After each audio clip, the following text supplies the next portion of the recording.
Hey everybody, welcome to another video. Today we're going to be taking room measurements of the studio monitors and the sub to make sure the room is as flat as it can possibly be. Let's go.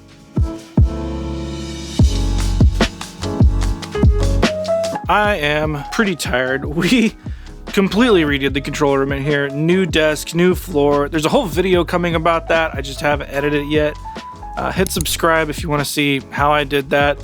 Let me know if you want the plans for this desk. Admittedly, I've never built plans to be sold. And even if I sold it, it wouldn't be for that much, just the time to make the plans. But if you guys want to do something like this desk, let me know. I can put that up for you. However, today, because the room is different, because the speakers are in a new vertical orientation on the desk, which I'm really liking, but I still want to take measurements because I use SonarWorks, and I haven't talked about this a ton, but I do use room correction software in the studio. Because this is a weird shaped room, I do have it treated, but it just helps me out that little bit much more. And I feel like for a lot of people, having room correction or putting up sound panels is really scary, and there's a lot to think about, but it's super easy to overthink. Basically, I have Ruxel and panels that I built, Ruxel that I bought from a Lowe's. You could get basically any kind of sound insulation fairly cheap and make a whole lot of panels yourself if you have even the slightest knowledge of how to DIY. You don't need any special tools to do this. I use a miter saw and drill to screw these things together, but you could do it with a handsaw and nails if you wanted to, and whatever fabric is on sale. But the second part of this is using SonarWorks to get my room that much closer to a flat listening environment. So today, that's what we're going to be doing. I need to take new measurements. I need to see how it stacks up to the old version of the room to see if what I did was an improvement or if it wasn't. I've got the mic. Let's get going. So if you purchase SonarWorks Studio, I believe, there's different versions, but one of the versions corrects not only headphones, but also speakers, and it comes with a microphone that you can use to measure your room with.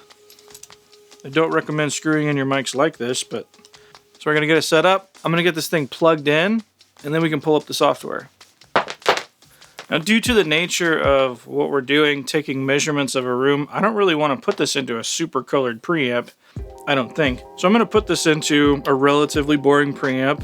In my case, I'm going to use a Focusrite pre, not the most transparent thing in the world, but the most transparent thing that I have. Cool. So I can see that I have signal on the preamp. So we have everything ready. We're going to pull up reference measure. It gets everything ready, and it tells you, do you want to measure your speakers? Yes, I would like to measure my speakers.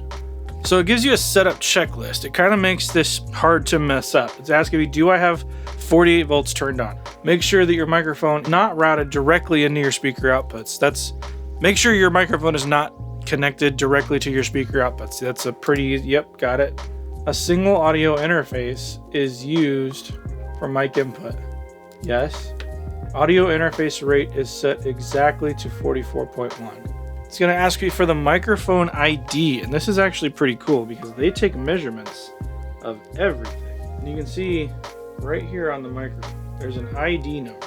So all I need to do is put that ID into this, and it knows the exact measurement of the mic because they took it at the factory. So 34Q216.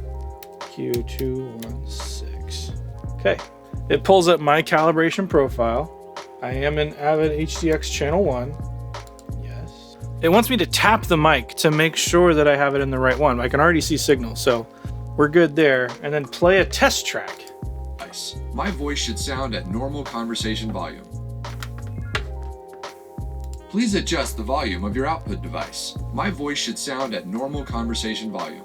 So it says how to position it correctly. It wants me to put it basically at ear level while I'm seated. I'm going to split the difference because I sit and stand equally.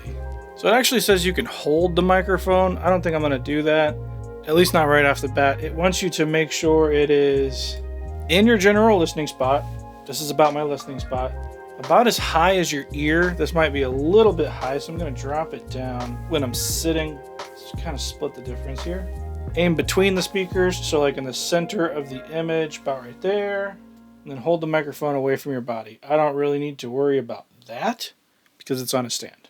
So it's going to play some stuff, and then I need to adjust the gain on the microphone.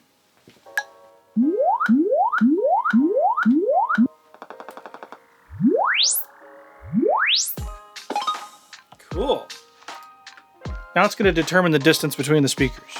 So it wants me to actually pick up the microphone and do this. So it says, do not stand between the speakers, stand on the outside of your speakers. Standing between your speakers can distort the measurement and reflection caused from your body. Interesting. Okay. Okay, we are off the stand. Stay where you are. Measurements in progress. Left speaker done.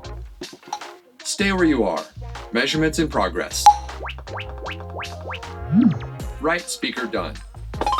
Cool. So this thing says it's 4 feet 10 inches apart. I'm gonna check that.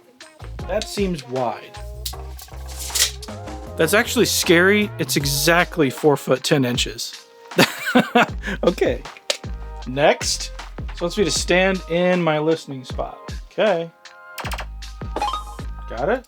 So now it's going to give me instructions on when to stay put, when to move. It's going to have me go to different listening positions in the room and going to kind of take a snapshot of what's happening in my room. So here we go.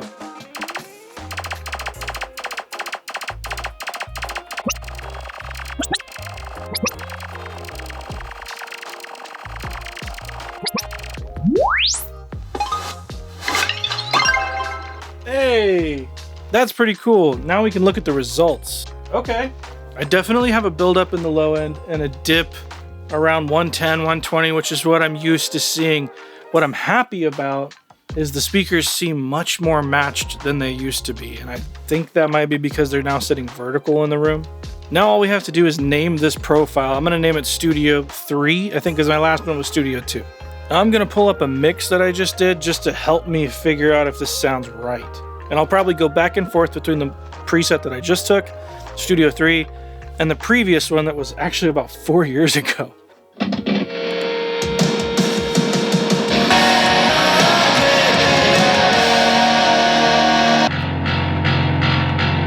I'm wondering if the phase on my sub is just slightly out. So I'm going to line it up with the speakers and we'll see what happens.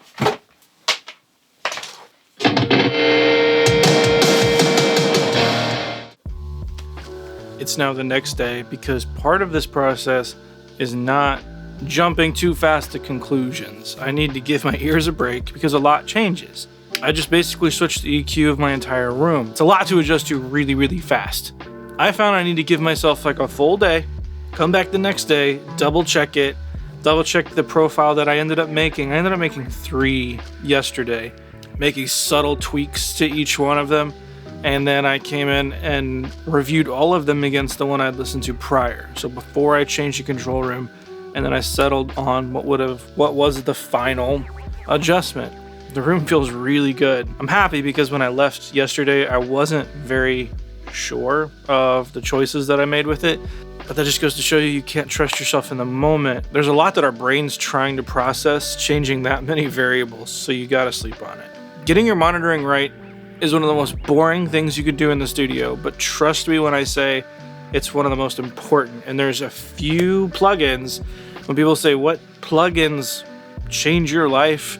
There's a few that I think really do. Sonar works, although it can get a bad rap for what it is. But if you're using it correctly as a tool, and maybe you don't have access to tens of thousands of dollars worth of hiring an audio engineer, because I looked into what that would cost and it just does not suit my business. Where I'm at, it does not make sense for me to bring in the big guns to do this. You can get SonarWorks, and of course it's not going to be as great as a pro coming into a pro room and telling you what you need to do, but there's a whole lot of a different cost involved.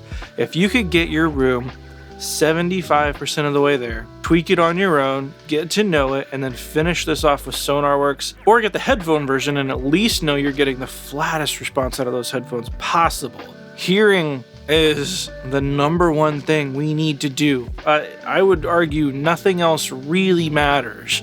Which EQ you're using, which version of the 1176, none of it matters if you can't hear it.